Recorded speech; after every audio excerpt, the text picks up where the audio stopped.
How to figure out what you want, ambition advice. An ongoing problem that I used to face was in trying to understand my own capabilities.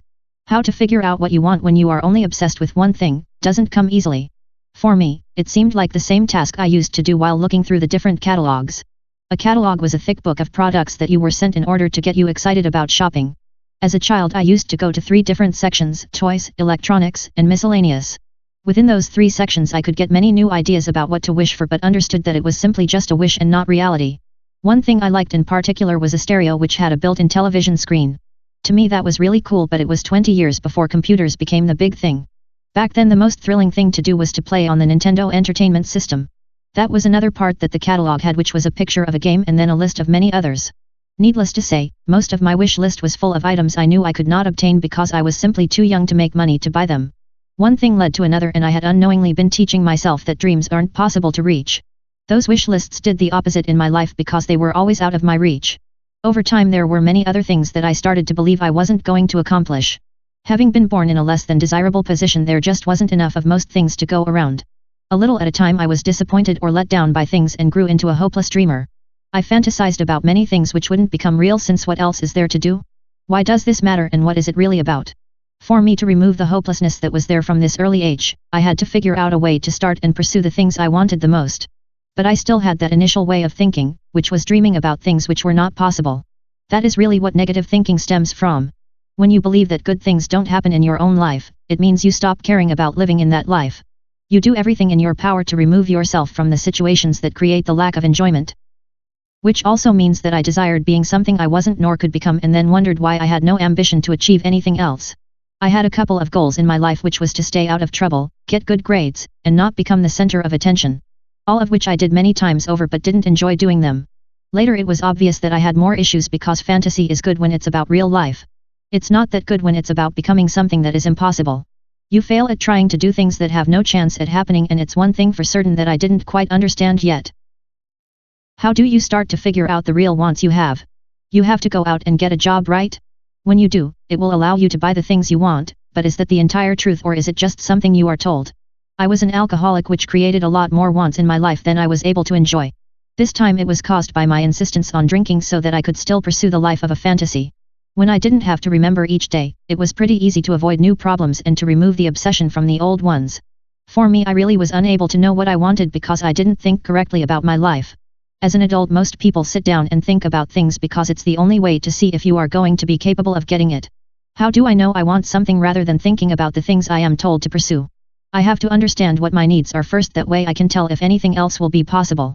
This is the part that baffled me. Needs are essential things that all of us have to get, or we will not live. The problem is that none of those things come from me wanting them. Instead, they are things that I have been taught to do so that I live, but I haven't actually tested them to see what happens when I neglected them. Once again, that is not quite true, because one thing that an alcoholic may end up doing is neglecting many of their own needs in order to drink. I realized that each morning, the only thing I used to crave above all other things was water. In fact, I suffered more when I would start my day without a drink that wasn't water. Dehydration is such a dangerous part of life because your body suffers from all kinds of damage, at least I did. My skin was flaky, it itched, and sometimes felt like I was having itches going on inside of my skin. Obviously water is a need, food is a need, because I have already seen proof of people who have starved to death.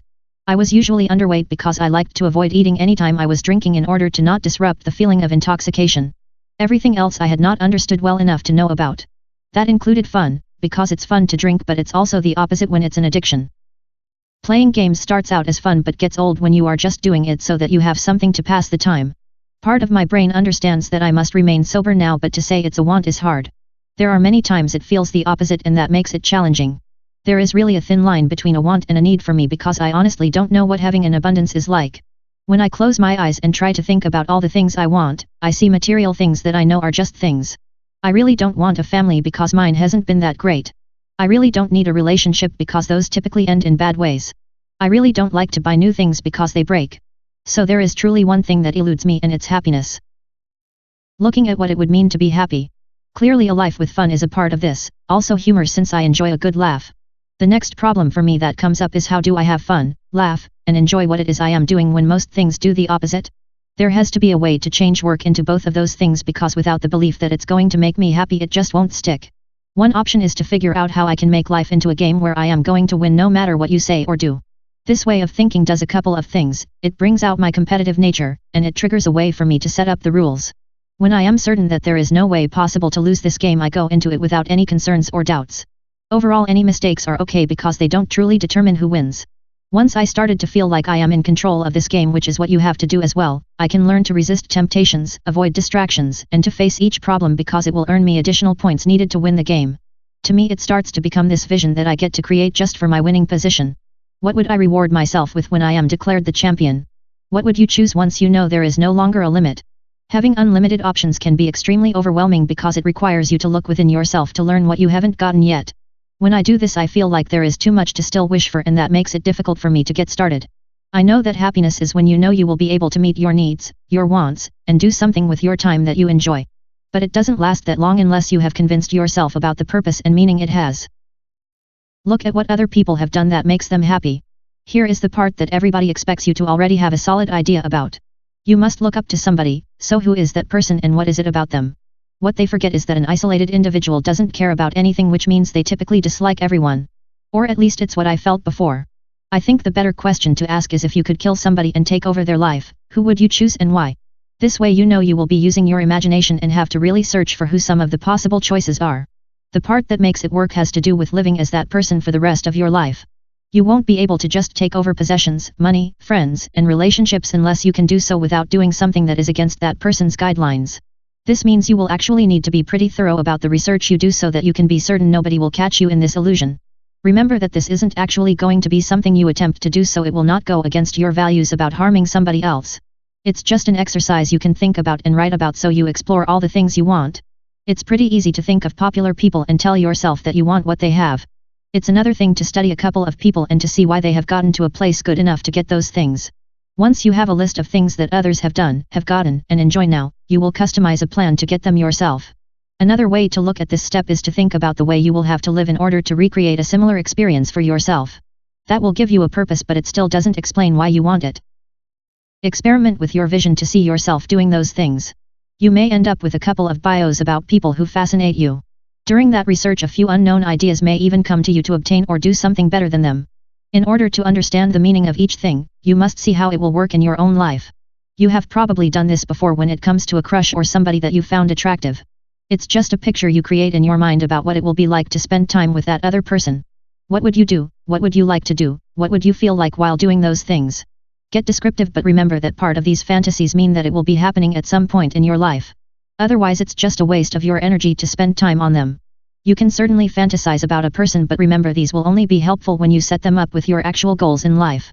I used to fantasize about myself with lots of different women, but I knew I would not be a good match because of age, they were married or they would just prefer somebody else. Smart goals make it possible for smart visualizations. Once you have a realistic amount of wants, you will then be well on your way to achieving them. Here is a recap of what you need to do to find your wants. First, you will want to figure out why you are not happy with the life you are currently living. Next, you will want to notice and observe yourself doing the activities that make up your daily life. Emotions play a vital part in letting you know how useful versus useless each activity will be in meeting one of your needs. So when you know you feel bad doing X, Y, or Z, you learn to change activities that make you feel closer to excited. The way you remove the suffering is to find things that improve your mood, but it's not just about doing those things only. You also need to be willing to do boring things that will improve you, since it's going to make you stronger.